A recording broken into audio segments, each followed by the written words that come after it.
tell me about because you're working at UB, right? So, Yeah. tell me about what you do for UB. Yeah, so I work in the School of Management over at UB in our Career Resource Center, and I'm a senior associate director. So I've been in this role for about 14 years now, I would say. It's been a long time, and I love it because it was my transition out of coaching for UB, and I still feel like I'm coaching my students just off the water now. So I oversee our career curriculum. We have a mandatory requirement for two career classes that our undergraduate students have to take, and it's just basic information: how to write a resume, cover letter, basic interviewing skills, building your LinkedIn profile. But, if you don't make space for it, they're not necessarily going to do it. So having it as a required course really allows us to help give them a really strong foundation, and it's a lot of fun. That's amazing. Oh my goodness. So, I mean, and you'd mentioned that you at one point you were coaching too. So, how long Yeah. were you coaching for the UB crew team? And tell us more about that background too. Yeah, yeah, absolutely. So, I started rowing for UB in 2002, and I was a transfer student. And when I was rowing for UB, I was coaching for Narden, which is a local high school here in Buffalo, and our paths crossed. Not while I was still in college, but after. So I graduated 2005 and was invited to coach for UB in 2006. So I coached from 2006 to 2009 it started off with the novice program, and then I took over the lightweight program at Nice. UB. Wow. Wow. Back in the day when there were lightweights, I right? know. It was a special time. I have mixed feelings about lightweights not being something that is going to continue. I mean, we're having the last little remnants of it are kind of fading away right now. But I understand from a programmatic standpoint. Like I was coaching a high school team. I coached a Mercy Crew, which is kind of like the Already enough Rochester. yeah, not in Rochester. And so when the kids were lightweights, I mean, by that time, it was 2016, 2017. So they were kind of catching wind that this wasn't necessarily the most healthy thing, that it really wasn't aimed towards the kids who were natural lightweights, that kids were sucking down so that they could get into a lightweight boat. And I think at that point we had to do certifications. So the kids had to go to the trainer and they had to be weighed, and they had to have their percent body fat figured out. And if their body fat would not if they were at 130 and their body fat would not allow them to be over, I think it was 12% or 13%, which is very low. Um, Right. then they couldn't row lightweight. And it was tough in the high schools because the kids would start out being a natural lightweight, Absolutely. like middle Mhm. school, freshman year, sophomore year, and then they would start to grow. Hey, Kate. Hi, how are you? Good, good, good. You We're guys just sound like you were talking about something interesting there. we just were kind of Caitlin was talking about her coaching at UB and how she was working with the novices and then eventually with the lightweight program. And Oh, yeah. yeah, yeah. Kate, go into more detail about what the UB program was like, and because you really saw it go through a very large arc. I mean, we were there when it initially became, we were there in, was it 97 Mhm.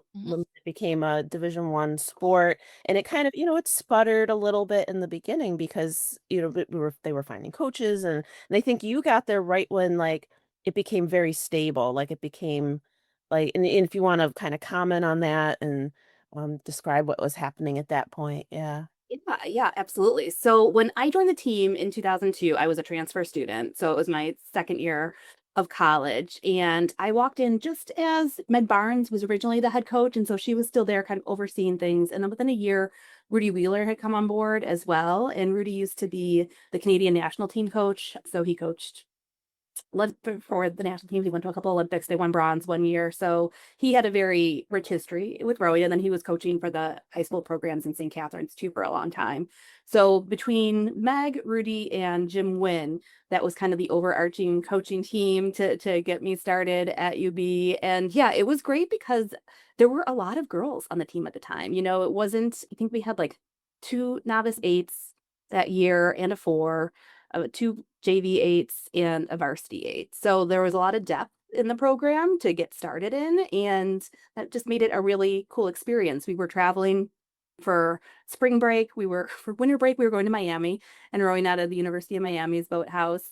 For spring break, we were going down to Summerton, South Carolina and training there. So like we were really getting a lot of on the water time experience that made us competitive with other programs. We did well at races like Connect Cup and Head of the Scoogle and we were kind of making a name for ourselves. We weren't always in the top portion, but we were always the competitors and always there. And then by the time that I left, well, let's see, when we graduated, we were doing dad veils at that time. The year after that, when I came back to coach, I think we won dad veils. We won the overall points trophy. We won the women's category and then the overall points. But that year, our men's club team didn't even compete. So it was just like our women's boats were got that many points that we could take over. So that was a cool time for sure. And towards the end of my coaching, Rudy had formed the CCAA because UB's part of the MAC. So in rowing, though, the only other MAC school was Eastern Michigan, and we would compete against them, but like you have one race and then you win the MAC, and it's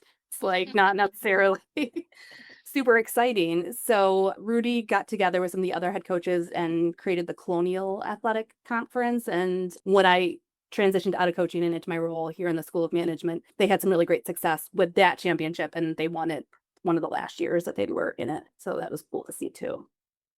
Who were some of the clubs that were part of that? It's a great Or question. still part of it? No, just curious if any of them. Yeah, I feel like Northeastern was in it. Oh, It was wow. kind of like a hodgepodge of schools that didn't have a lot of rowing competition based on whatever division that their university was in. So I'd have to go back and look. Rhode Island, I want to say. Okay. Yeah. Yeah, I wonder if it's totally changed. I think Rhode Island might be in a different league now or whatever conference. Yeah. Yeah, I'm sure there's been a lot of changes, especially too with the 2017 change here with Yeah. taking, rowing up the D1 level. It didn't just impact our school, it impacted a lot of other things too. Yeah. And, Yeah. and I So know, what do you, oh, sorry, go ahead, Adrian. no, you go, you go. I was just wondering, so you say you're working at UB right now? Yes. Yeah, I'm Yeah. over in the School of Management.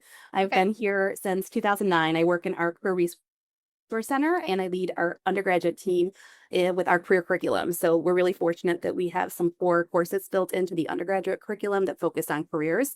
Career Connections Part 1, Part 2, where we give our students connections from the classroom to their future career. So teach them how to write a resume, how to do their cover letter, how to answer questions in an interview, how to build a professional brand on LinkedIn, just little things like that that are important. And if you don't make the space, they're not necessarily going to do it. So we feel very fortunate to have these classes available to our students. Yeah, definitely. Definitely. I'm an academic advisor at RPI, so I definitely work very closely with our career services team and agree with 100% with what you're saying. It's very hard for students. I work primarily, well, only with engineering students, and they obviously don't have a lot of extra time, and yet they need all of the things that you said, are important, but end up being optional and usually put on the back burner. Right, right. Yeah, cool. So are you involved in rowing at all right now? So right now, the involvement with rowing is getting our UB Alumni 8 ready for the Head of the Charles this year. So this started a little bit as a 20-year graduation anniversary for me and some of my teammates. We had rowed previously in 2012 at Head of the Charles and had a really good time. And we're all kind of, thinking it'd be great to get back on the water and do it again. So we put in a bid in the lottery, we were accepted, and now we're, just working on finalizing the lineup. We've got some great workout plans going. It's cool having, different people from different backgrounds. We have a doctor of physical therapy in the boat who put together a little rowing plan. We've got, lawyers and different people from different areas who are like, everyone brings something to the table. So yeah, that's the involvement now. Yeah. I've honestly taken a little bit of a pause. Last time I raced and had the Charles was 2013, I want to say, with a West Side alumni boat. We didn't get the UV alumni boat in that year. So we pivoted to a West Side Rowing Club alumni 8. So that was fun. And then my son was born in 2014, my son Charlie. But so he just learned row camp this summer. This was the first year that he was eligible for it. So it was cool to be back down there. I'm like, if he's rowing, I want to row It again. is. It's So, hard to stay away, especially when your kids get involved. yeah. Yeah. Well, that's cool. Yeah. Well, I'm hoping to be there. And, did you find your 8 people? Did you? You know what? We had 8 people, and then last night one of Okay. them had to unfortunately step out. So we're back down to 7 again. This is kind of the Oh, season of life I feel like we're in right now with a yeah. lot of us being working moms and having a lot of other things going on. So we're close. So Okay. if you know anyone who wants to row, and we're having a tricky time filling that coxie seat. We had one alum committed, and she got booked on a work trip, so she had to step down from that. And we're kind of looking around to see. So we have an open rowing seat and an open coxie seat. If anyone is interested in having a nice row down the Charles in October. We'll put All the right. word out. We'll Yeah. continue to let people know and definitely, try to get those seats filled for you because I know how tough it is. Like you said, like it's everybody's doing, so much life right now. It's tough to look out like a month ahead and be like, oh yeah, I'm gonna be there. And then you're like, oh gosh, I can't be there. So yeah. Yeah, it all sounds great in August, and then like the schedules come out and things keep adding on. So I totally understand it, but appreciate any help that, Yeah. anyone is welcome. Did you put anything on the Facebook group? If not, I could do that. No, I did Okay. not. Well, we can do that. We'll make sure at least it's there. I mean, I know probably not as many people are using the Facebook group anymore. It hasn't had much activity, but you never know. Can't hurt. Yeah. Cool. All Yeah, I right. don't know if am I on the Facebook group? Like is what let's review what the Facebook group is. Sure. Let me pull it up so I know exactly what it's called. I know it was two different ones at one point and they got kind of merged in together. I know Liz was really kind of working on that for a while, keeping everybody like alumni kind of in the know of what was happening when basically she was involved right after 2017. Mhm. She was one of the coaches. All right, let me see. Just so we know exactly what it's called. UB. So there's a group, UB Women's Rowing Alumni, I think that I'm popped up, I think I'm part of that one. but that's been archived. Oh. Let's see. One team, one group. Come on over to One Home for all UB Rowing alumni. And that is UB Rowing alumni from the University at Buffalo. There's 278 members. Movie rowing alum Okay. doing this right now, rowing alumni. What was it? Rowing alumni from the University at Buffalo. My goodness. That is a name. Let me see. I'll invite you if you're not in there. We do this. We're very unprofessional podcasters where we just do these Oh things in the middle. because otherwise Gotta be accurate, right? yeah, keep it we just kind of keep it real because let me see. Oh, rowing alumni from the University at Buffalo. Am I part of that one? Oh, Um, well, I can invite Timothy Reedy. okay. Why can't I invite you? I think I'm in there. I think it says Oh, at the maybe top that's of the why. group is it 278 Yeah, people? that's Okay. it. All right. And then Caitlin, I don't know if you're in there. Yeah, I'm pulling it up right now. I think I might be. Uh, I tried searching for people to invite. So it must be if you're in there, I can invite you. So that means you're in there, I would think. Luke, We'll have maybe. to keep posting our Rowing Friends podcast in there. And Yeah. I don't know, I might start spamming the group with some of my rowing on the square stuff. There you go. My business. People are involved in that too. So yeah. Yeah. I Cool. mean, Caitlin, do you have any connection with the new team or what they're doing Mhm. now? Great question. I don't at this time. So it's still new that we have a coach and they just got the ability to go back on the water. Because once they shut down the Division 1 program, they kind of froze everything for a little while because of some insurance issues. Like Liz took over for the club program, and that was great. I think for a year, maybe two even. But then they had to pause the use of like equipment on the water and things like that.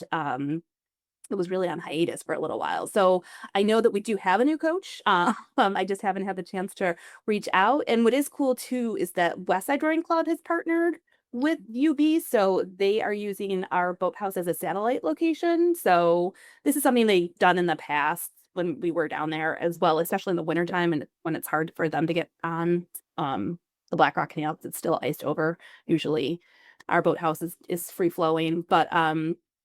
But that I think will really open up the sport to a lot of people in the community a little bit more so than it has been because we have such a great location in Amherst. Yeah. That's amazing. It's funny because Kate and I have talked about kind of the evolution of that space. And we were kind of there during the whole transition where, I learned to row at through UB, but at Westside. And Oh, so, I was there right on that cusp of where we left West Side. And like, it was like one of those, like, we were picking up our oars and our boats and we're going somewhere else. It was, how, like a lot of rowing teams, that's kind of how different clubs kind of arise because, mhm. there's politics, there's people who like other people and don't like other people, and like how it kind of evolves. And the fact that like UB went to the creek to get away, so basically to get away from West Side. No offense, West Side, because West Side's awesome. But I mean, that was just like the climate at that. Mhm.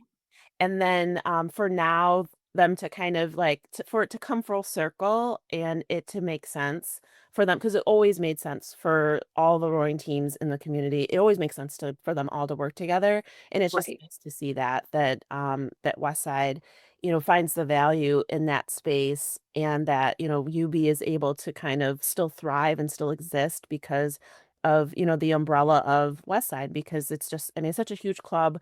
Anybody who's lived in Buffalo at any point knows West Side.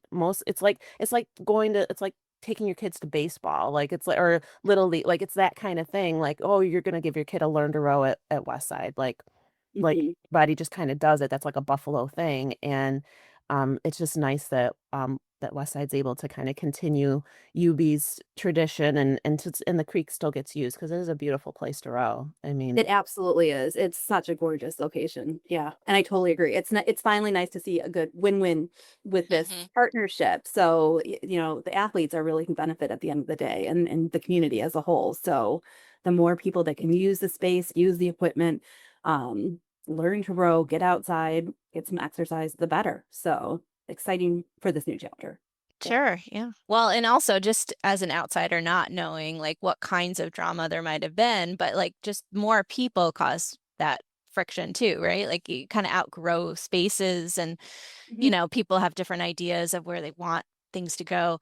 But as an outsider now looking in, I mean, you couldn't have all of that under one roof, probably. I mean, how much, Buffalo Scholastic has grown this summer watching the Buffalo team, I guess Buffalo Rowing Club or whatever, the elite team that they have now. Like that is definitely bigger than what we had what I when I was rowing for Westside in the summer. So it's Mhm. just like it's almost like it can't just contain itself. Like it had to Right. kind of explode and grow and have new locations to give more opportunities to different people. Yeah, that's such a great point.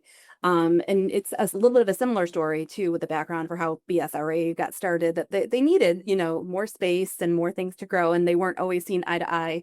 It just happens, with the leadership at both places. But it was really special this summer to see both clubs come together and have their top athletes train. And, it's really a new chapter for those organizations as well. Yeah, definitely. Yeah. yeah. Cool.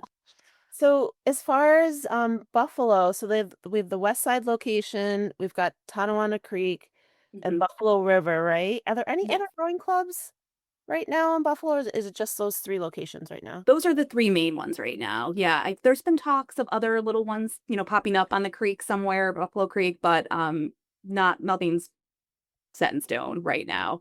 And those are 3 big locations. I'm not sure if you had the chance to, like, go down to Buffalo Scholastic Growing Association. Yeah. They have a very nice setup, a great dock space. West Side's still continually growing. When I took Charlie there this summer for rowing camp, that they have more boats than they have space right now. So Hmm. there's racks outside in the parking lot in addition to Hmm. the Frank Lloyd Wright boathouse. So and the main boathouse. So there's really, yeah, a lot of opportunity right now for people to get out on the water, which is great. Hmm. Yeah. Yeah. It's fantastic. And I know, was it Matt who was telling us about the return to row that US is Yeah. going to be focusing on? I think he had said that there's kind of rumblings. You know how they always talk about learn to row, and that learn to row day is like the first weekend in June. And Mhm. but we were talking about how wonderful it would be like that for them to focus on return to row, because there was really like our time, like that little bubble of time, like Title IX, so many rowing, women's rowing teams popping up, and, so many people were exposed to the sport, whether they just did a season or they rowed for 4 years, and then they kind of fall off the rowing map. Like it's not like something that is super easy to participate in. And even, even when I returned to Rochester, like I had rowed on the Genesee River, but I didn't even know the rowing clubs in my own town because I had learned in Buffalo, and I didn't know the people. I didn't have any connection to the people. So I didn't row for several years. Like I didn't coach and I didn't row for many years because I just didn't know how to get involved. Yeah. And, we were talking to Matt about return to row, and I guess there's an interest from US Rowing to then create something that can pipeline people back into the sport without, overwhelming their schedules. Just like you were saying for the Charles, it's tough because your schedule is full and rowing does demand a regular attendance. And a lot of coordination too. I think it's amazing that they are focusing on return to row, and that would be such a welcome opportunity for so many from our era to have the opportunity to easily transition back in. I talk about it a lot with my other friends who are college athletes, like if they were on the soccer team or if they were on the track and field team, like you can put your sneakers on and go for a run, like Yeah. pretty easily after after college. But like if you want to get back on the water and row, you've got to find a rowing club. You have to make sure that your, schedule works with the coaching staff there. Or even if you just wanted to do like a pickup four or something, that's 5 people's schedules you have to work around to find a day and time, equipment, um, that make it work. So there are a lot of obstacles to it. And it's really hard going from being a competitive athlete in college to having no real off ramp, especially for the sport of rowing. Like it's you're on and then it's the next chapter. And I know a lot of my teammates, they like transition to marathon running or doing others at triathlons and things like that, which is great. But not everyone has the time, like not everyone can make that work with their schedules too. So it would be great to have an easier on ramp to get back into rowing and back on the water for many of us.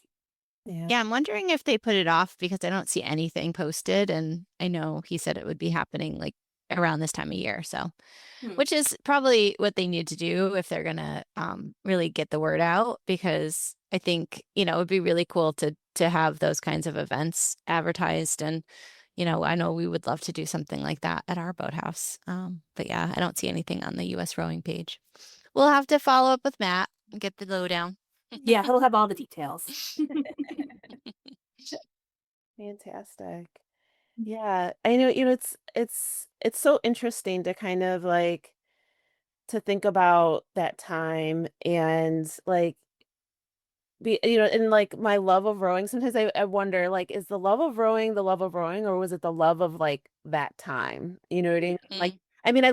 I was out on the water yesterday, so like I love the actual rowing, the physical portion of it, but like is a tiny piece of like what people carry around about rowing, about like the people and Mhm. the time that you spend together. And just, I think of how much time you end up spending together and how like things get really woven together as far as like I know Nicole was, because I'm kind of a PT, Nicole is an occupational therapist, so we had a lot of classes together, plus we were going to rowing together, and like we were literally, I mean, we spent all our time together, like school, like because you're depending on what major you're in. And I mean, I don't know if you guys could speak to that too, like how it just interwove into that whole experience of being at school, and those friendships that you made. I'll let Caitlin take that. Caitlin, what was your major? Just out of Um, curiosity. So I majored in art history as an undergrad. I was Hmm. one of 10 in my graduating class with that Wow. major. And then I minored in marketing. So I really had a true passion for art history. I took it my senior year of high school, the AP. I got to study abroad in Florence one summer, which was absolutely like life-changing. I highly recommend for all college students to get an abroad experience if they can. But yeah, so that was my major. So I did not have anyone else on the rowing team in my major or in a lot of my classes outside of the general core classes that we had to take. But yeah, Adrian, I think it's a lot of just spending the time together. Like you are out there in the trenches, in the elements, you're experiencing the good and the bad.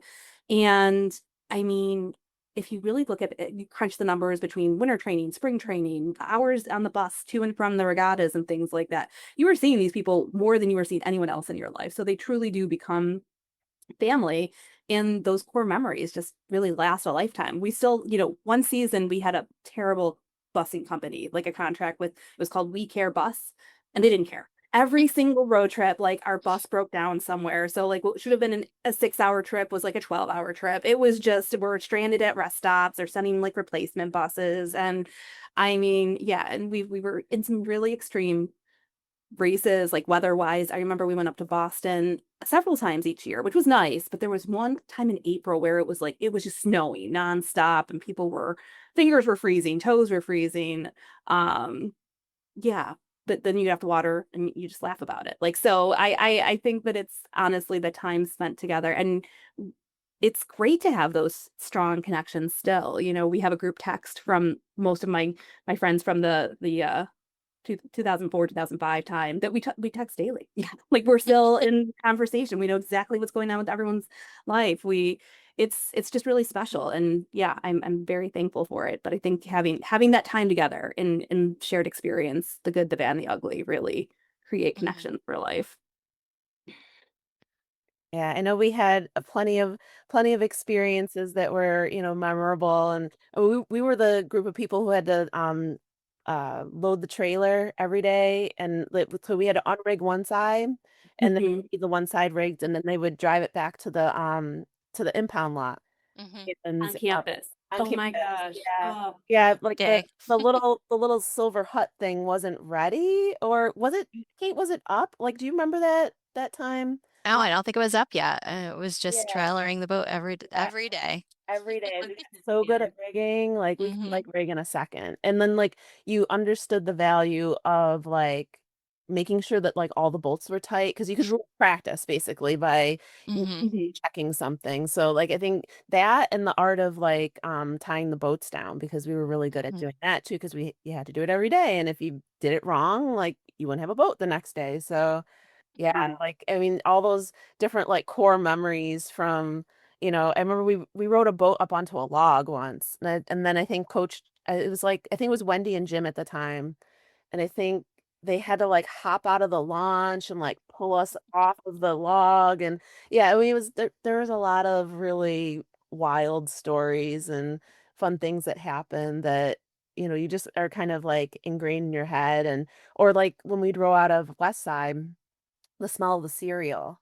And Yeah. Uh, Oh, I I'm remember glad that. you, yeah, that's the good smell. There's another smell if you go the other There way, I is. think that's like not so yeah, great. the cereal was much better than the other smell, but yeah, like I mean just the idea of that, like I mean, and the fact that we got to like go out on the like people don't go out on the water like every single day. It became Yeah. this like just normal thing to like be by the water all the time and like I mean, it's such a special sport in that sense that you can just kind of I mean, you get to go all these really great places and travel and I just think that like you guys are going to be going to the Charles and I love the Charles so much. It's just such a like fun like rowing reunion kind of thing and like I was there last year and the weather was perfect. So I'm sending you vibes for perfect there because it was just so freaking enjoyable. Like it was Mhm. just oh my gosh, it was just so nice. I mean, when the sun is shining and you're not worried about like being cold. I know I keep saying this, but I wore my unisuit. Like if you know me, like I like it's starting to get cool now that I'm wearing like leggings under like sweatpants and long sleeves under a Yeah. sweatshirt.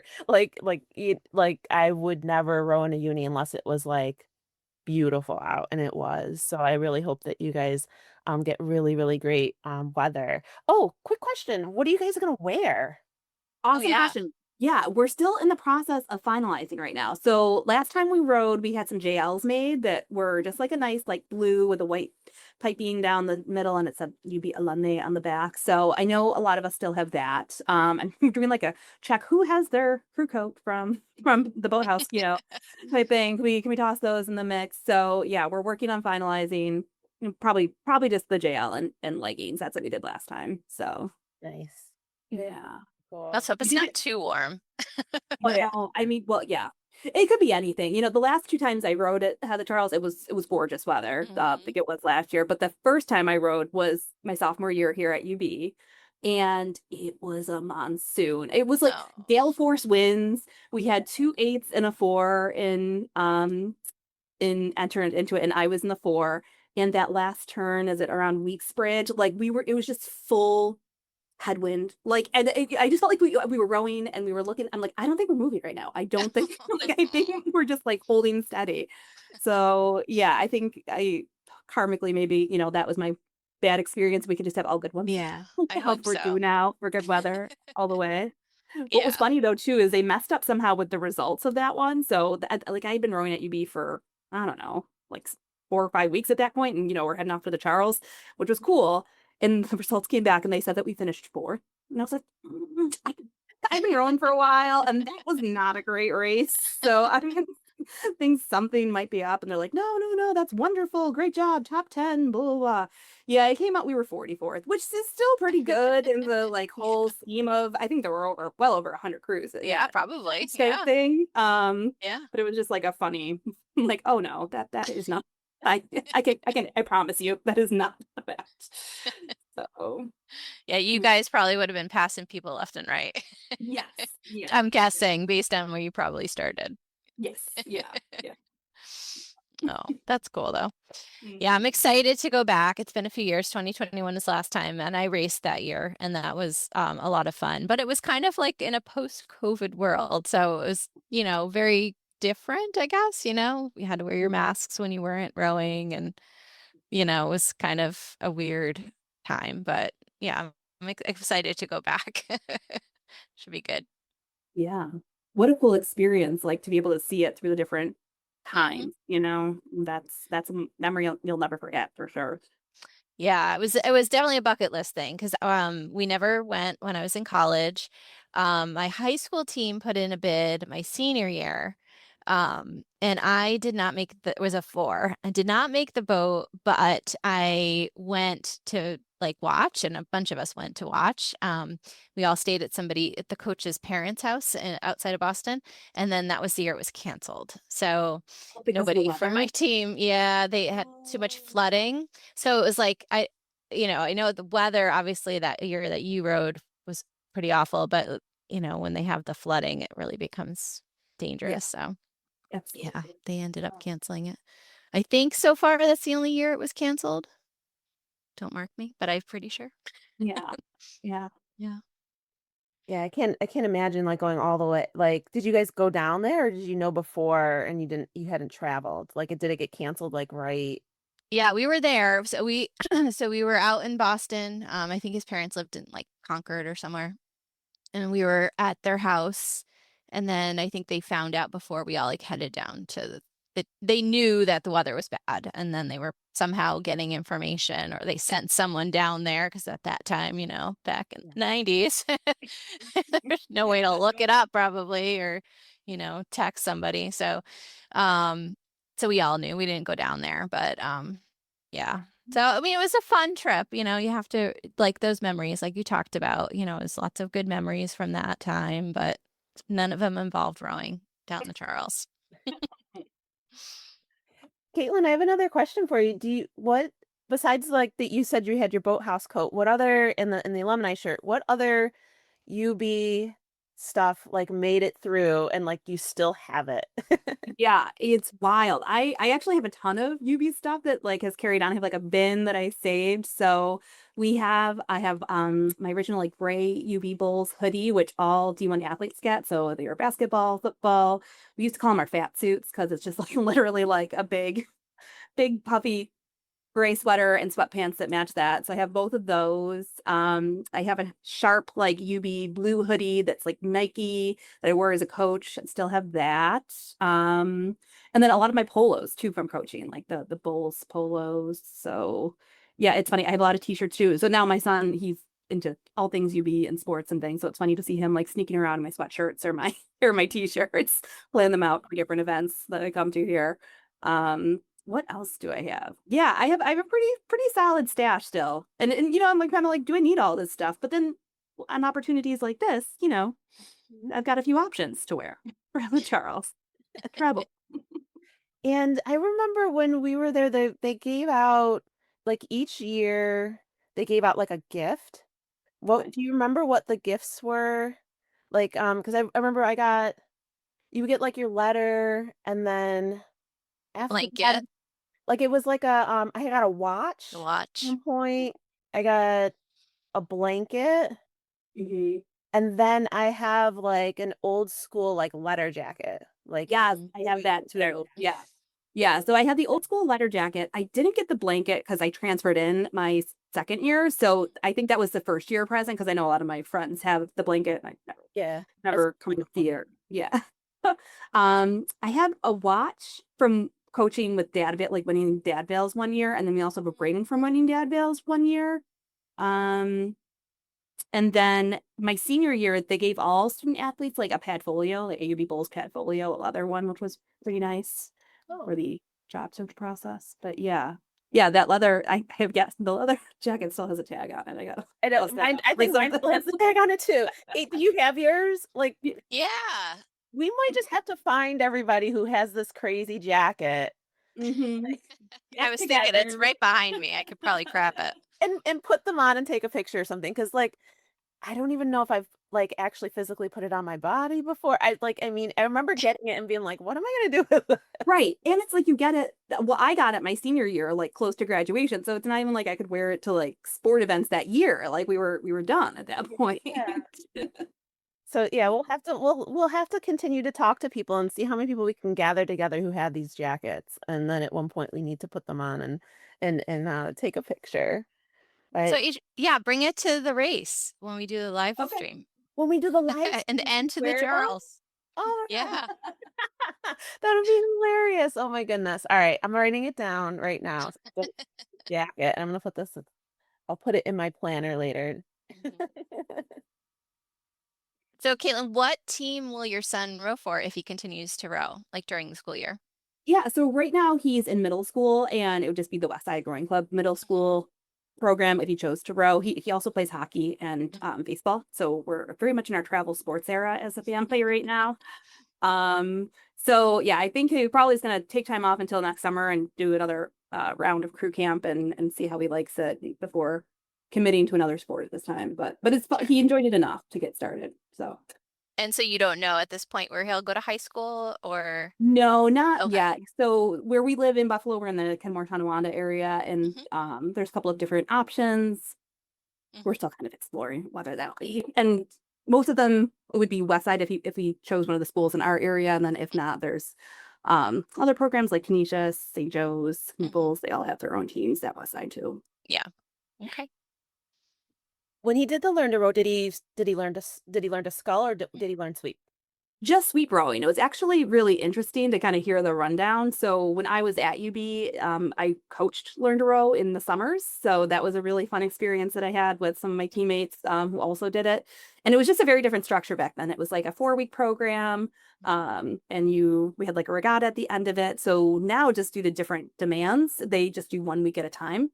Oh And wow. so they go from like 0 to 60, in that 1 week. So it was in the tanks. The first couple days were kind of rough with the weather and the wind, so they kept them on land. But by Wednesday they were out on the water and sweep rowing, and an 8 together. So that was impressive. Hmm. Wow. Wow. Well, I mean, that's cool, but they have the tanks like that, and that's so helpful Yes. to be able to kind of get the basics and to be able to, as a coach, to stand there and to put your hands on and kind of, Hmm. get them organized and get them understanding what the stroke is like. So, I mean, I'd imagine that it's at a pretty quick transition. Like the week turnaround isn't as tough as if you were just teaching them on the erg the whole time, and then you're like, okay, we're going out in the water, and like there's feathering, there's squaring, there's like, and don't let go of your oar, and keep it on Yes. Yeah. consistent. Like they can kind of practice all those things before they get out there. So that's cool. Very cool. Yeah. Yeah. Yeah. The tanks are definitely a lifesaver and can really give them so much more realistic experience. Do you guys have barges in Rochester, like the rowing barges where you can kind of walk down the middle of? No. No, there was two boats, like there was two old Dorigos that had been sitting outside of Genesee Waterways for the longest time. And I kept telling people, I'm like, we should build a barge, we should build a barge. But then the boats basically ended up disintegrating. Somebody got out their sawzall and cut them all up. Um, Like that's such a great like prime opportunity to get people out on a barge. And we do have a set of tanks at the Pittsford indoor facility. So there is a tank facility in Rochester, but I mean it's Pittsford cruise space, so you have to rent the space, and a lot of like especially during the winter we'll rent space, but because there's so many teens, there's only so many time slots, and that becomes like the crunch. Like when I was coaching for Mercy, they had like the worst time slot. It was like Mondays and Wednesdays from like 7 to 9. Like it was like, Really? and Oh it was my God. it was, I mean, because the kids live all over the city, you just don't know how long it might take you a half hour, 45 minutes to get out there, and then you're there for 2 hours, and then it's a half hour, 45 minutes to get back. Mhm. And like, they're high school kids, so they need to go home and do homework and eat. Good night sleep. Yeah. Yeah, like but they're just Mhm. like, I mean, it's 10 o'clock already. So like what are you supposed to do? So that's the kind of like the limitation when there's only the one tank facility in town, Yeah. there can be kind of a bottleneck when everybody really wants to use it at the same time. But a barge is really helpful. We just don't have any here. Kate, do you guys have any? So when I was learning to row, Niskuna did, and I'm curious, Caitlin, so West Side, I'm assuming has a barge now. Is that why you No, asked? we don't. No, Oh, I okay. was curious. My brother, he worked with Row New York for a while, and Mhm. they use barges there. And I just think it's such a cool way to help people learn how to row and be comfortable on the water with doing Yeah. all the things at the same time. So I was just curious how many other programs were Yeah. using that. I would love to see it back on our like where we are. Just because I think, like you said, it makes a huge difference. And they're actually kind of fun to row because you can run into So things. yeah. You can go ashore, not a big Yeah. deal.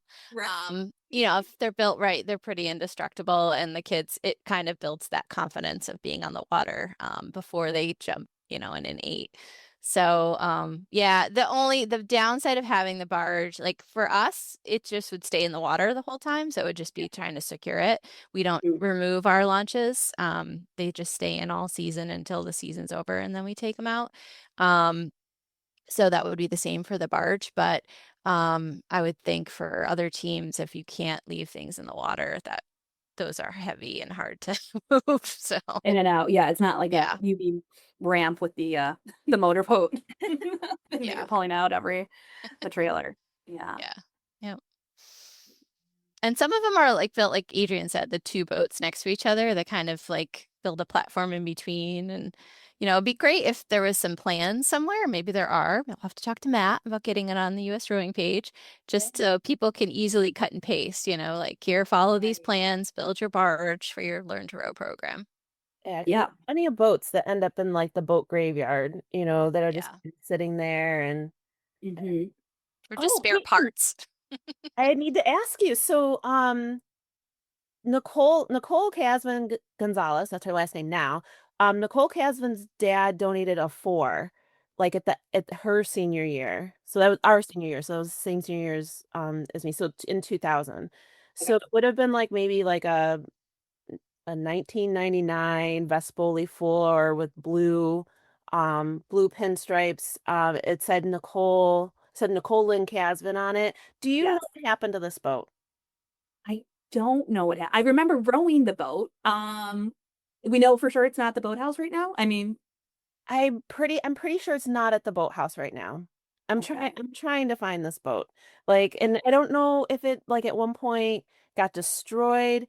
I know that the boat that Kate rode in, the Dorigo, There was the the the silver. Townsend. There was Silverman? the Silver and the Townsend. I think Yeah. those ended up in Canada, and I saw them Mm. on Row 2K.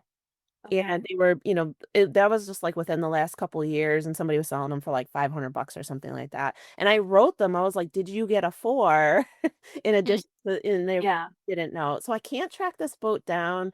I'm thinking that it's potentially like that either was sold and then it got a new name Yeah. or it was totaled. I think I might have some bad news. I think it might have been totaled. Uh, Oh. sorry to break it. On our way to head of the Schuylkill one fall, somebody did not tie a four down. I'm not Okay. 100% sure it's this one, but did not tie it down properly. And on the way to um Philly, it fell off the trailer. And so like we saw like we were on our bus, the trailer went ahead of us type thing. And we see our trailer and driver at the rest stop like trying to like lift up the four, like to put it like it fell off going on an off ramp. Like so fortunately like it wasn't the main highway and like Yeah. it was somewhat safer. But yeah, it completely broke in two. So, yeah, that was a hard day for everyone. And then it was a hard series after that, like with tying the boats down, and then we started duct taping the tape after that because like it wasn't tight enough type thing. I'm not 100% sure it was that boat, but there's a chance it could have been. Okay. All right. Well, I'll keep my eyes out though. I can do a walk around some one of these days. Head down to the boathouse and check things out. yeah, because I don't think it's there because I remember I think I asked Liz about it and she didn't, the name of the boat didn't sound familiar. And the Mhm. boat is so old at this point that like if it still was around, it's probably sitting outside of somebody's boathouse. Like it Right, would be something right. that's like on the rack and like fresh and would still have its own the original name. I mean, it was like 25 years ago. So yeah, Yeah. so probably it makes sense since I can't find it that it probably was the one that fell off the trailer. Darn Crap. it. That's the second story of a boat falling off a UB trailer on the Uh-oh. way to Philly that we've had on Not a this great track podcast. record. I mean, we've talked about the other time multiple times on multiple podcasts, but that was definitely not the same situation because that was before even Adrien and I were on the team. Like that was, I would guess early 90s when that happened, it sounds like. And Yeah. it was one of the men's boats, right? It was like a new Yeah. Rigo that they had gotten. So yeah, it was brand new. Yeah. Oh, oh Hmm. dear. Mhm. And it was an old strap. So I think what we learned was it was an old strap that probably broke. So it wasn't necessarily like, I mean, whoever Yeah. chose that strap probably could have chose a different one, but other than that, nobody forgot to strap it down or anything. It was just not a good strap to use. And yeah, unfortunate because it wasn't insured either. And brand new. Oh, Yeah. doesn't get much worse than Yeah. yeah. So strap your boats down with good straps, everybody. That's the moral of the story. And check your straps too, because they Check get those little dents in there, and yeah, hmm bad things can happen. Yeah. And what Dave said, right? Dave said that story haunted him. So he always went through and checked all of the straps, and his kids would be offended, saying, "You don't trust us." And he said, "No, I want it to be my fault if something happens and not yours." So Yeah. coaches, before the whoever's driving a trailer, like check. You gotta check. Trust but verify. Right. And the Right. other thing is like if you take the seats out, make sure you bring them with you. Yes. In, make sure that you put the The button bungee cord. Yeah. Hmm. and make sure that all the shoes are tied and strings tucked in, like all that type of stuff, because and even just like stuff like hanging and just like banging back and forth can be so damaging to the boats. I mean, they're so fragile. I mean, they're resilient, but they're fragile, and you kind of have to.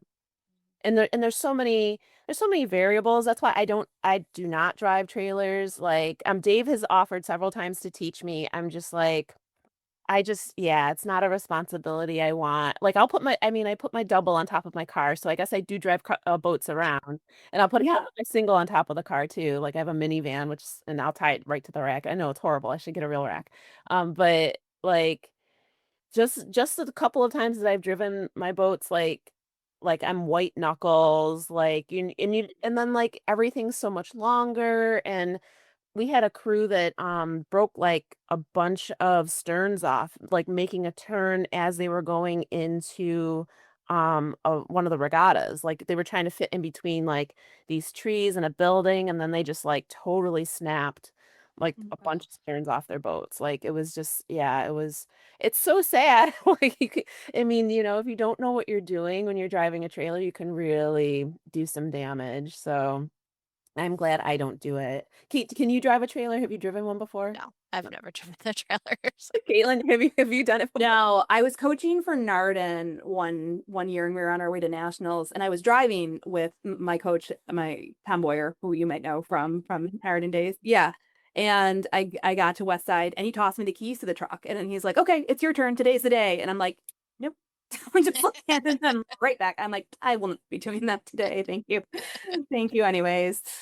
Not like you said, I'm not interested. I was not well, like I was tired, probably get training the day before, like this. I am not mentally here and ready to take on this multi-million-dollar trailer right now. Now, today is not going to be the day. When I went to Rokon, there was actually a like an actual like workshop on how to drive a trailer. And I was like, Oh, oh, like great. if it worked out time wise, 'cause I think I was presenting at the same time. So I was like, I wasn't able to go to it, but I'm like, this would be really like really helpful. And they had like a little like I went into the room and just to chat with the person who was and they had like a little model of like a little truck and a little it was so cute. Like they were like teaching people like the real right way to do that because I feel like I mean, as a rowing coach, a lot of times you learn something either out of trial and error or you're lucky enough to have a coach there who knows how to do it, will show you how to do it. Otherwise, you're just trying to like sort of kind of figure it out. And that's I mean, that's a tough thing about our sport is just that there can be this whole figuring out thing and you just kind of have to know what to do and I know Kate and I have talked about that before as far as like what type of launch are you driving? Is it an outboard or is it like a launch with like has a steering wheel or is it one of those wakeless? Like each of them have like their own different way. Like if you were going to rescue somebody, that's three different ways to rescue someone. Right. Like I mean like and as a coach, you sometimes it's just like here's the keys and you'll figure it out. And I mean, luckily, well, I'm sure Matt could tell you a lot of the horror stories, but like luckily Yes. most of us do figure it out and kind of, are able to not injure anybody or injure ourselves while we're trying to do all this. But yeah, I don't know. Yeah, I mean, so much of coaching is learning by doing. You think just because you've rowed for however many years, you're going to know what to do as a coach, and such a different game and such a different strategy. So it's amazing that US Rowing has all these great coaching clinics and things to help everyone get started. But yeah, a lot of it is trial and error, especially in the beginning, figuring out what works and what doesn't work in a safe space. Hmm. Definitely. Yeah. Caitlin, do you see like things that you learned as a coach, how you use it and kind of maybe not even think about it in your day-to-day job now? Oh yeah, absolutely. I was sharing with Adrian that I really see myself in my current role. I'm still coaching. I'm just coaching my students Hmm. off the water. So I'm helping them connect to their, future internships and careers and making sure that they're playing to their strengths.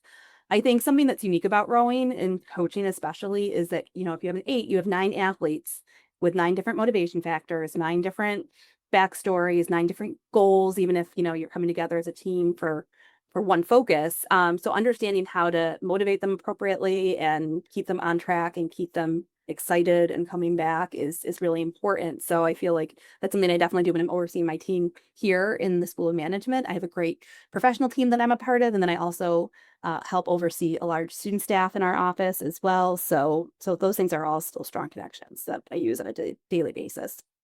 Well, I think we were getting close to like wrapping up and as final thoughts, Caitlin, as far as UB and rowing, like, what would be your your ideas to kind of share, last couple things to share with our rowing friends audience. Yeah, I mean, yeah, it really was some of the best days of our lives, right? We're still here, we're still Sure. talking about it, we're still doing Yeah. it 20 years later. So, um, yeah, if I had to look back at my time at UB, I would truly say that some of the best days of my life. I had a great time on the team. I met my husband. He was on the men's rowing team Oh, at the time too. So that was a really great tie-in. And yeah, we're here talking about it. As I mentioned earlier, I've got a core group of friends from the program. We text daily. We're giving each other updates. We were in each other's weddings. We know all about our kids and who's doing what, when, and where. So having those strong ties, decades later at this point, and I don't see them going anywhere anytime soon, is something really special. And I do cherish my time from rowing, and so glad to still be here in a different capacity now. Well, thank you so much for speaking with yeah. us this morning. We just appreciate it. We're trying to gather as many people as we can Mhm. and just kind of bring all the rowing friends back together. So now, oh my goodness, we need to get everybody on your group chat to come on the podcast. I Oh, that would would be love awesome. that. Oh my goodness. They would love Like that. a little, I Yes. don't know, like a little facilitated roundtable reunion thing, maybe. Like that might be something we can pull together. That'd Yeah, be cool. Yes. that'd be Yes, for sure. We can definitely make that happen. Awesome. Maybe even when you're at the Charles. Yeah. Could we do a live podcast with Well, Charles? we are trying to do that, and I think, are pretty minimal with our technology at this point. Um, out. We're gonna figure it out. we're gonna figure it out, yes. At the Mohawk Fall Classic. So that is what we're trying to do. A live stream chat kind of thing.